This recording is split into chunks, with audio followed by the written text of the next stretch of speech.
US Vice President Kamala Harris has spoken of her willingness to use her gun if an intruder entered her home.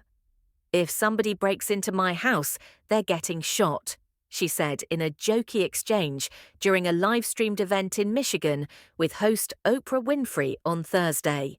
After a laugh, the Democratic presidential nominee continued, "I probably shouldn't have said that, but my staff will deal with that later." Harris, who highlighted during the recent presidential debate that she was a gun owner, went on to reiterate that she supported a ban on assault weapons. "A firearm of that type was literally designed to be a tool of war," she told Winfrey. "It has no place on the streets of a civil society." Harris's opponents have increasingly pointed to Harris's attitude on guns as being indicative of her shifting policy positions ahead of the November election. While she stressed her support for an assault weapons ban on Thursday, last week's ABC News debate moderator noted that the Democrat no longer supported a buyback program that would force gun owners to hand over their AR-15s and other assault-style weapons to the government.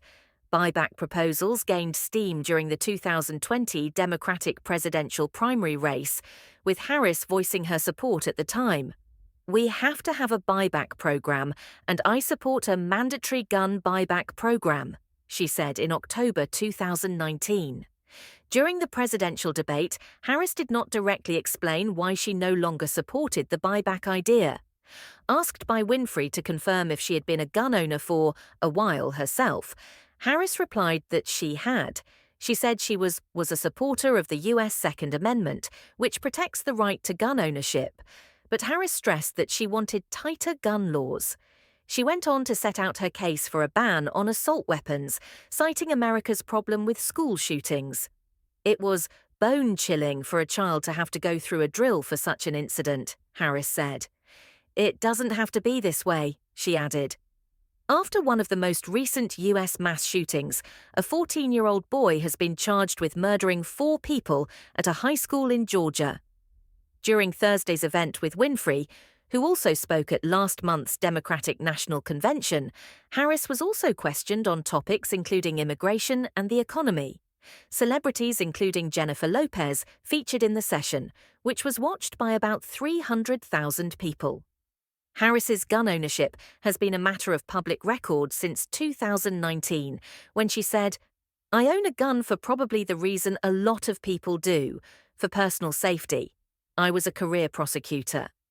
But her ownership came to the attention of many in the US, including Winfrey, by her admission, during last week's presidential head-to-head with Republican rival Donald Trump. It marked the first time the issue had come up in a 2024 debate. Harris denied a Trump claim that she would confiscate everybody's gun if elected to the White House, pointing out that both she and her running mate Tim Walz, a hunting enthusiast, had firearms of their own. Trump, too, has also owned 3 guns, though he had to surrender 2 of them and face restrictions on the 3rd after facing criminal charges in New York. Harris also outlined her stance at a recent rally in North Carolina, saying, "We who believe in the freedom to live safe from gun violence will finally pass an assault weapons ban, universal background checks, and red flag laws." So-called red flag laws allow people to apply to a judge to confiscate another person's gun if they are deemed to be a risk to themselves or others. Subscribe to our channel for more updates.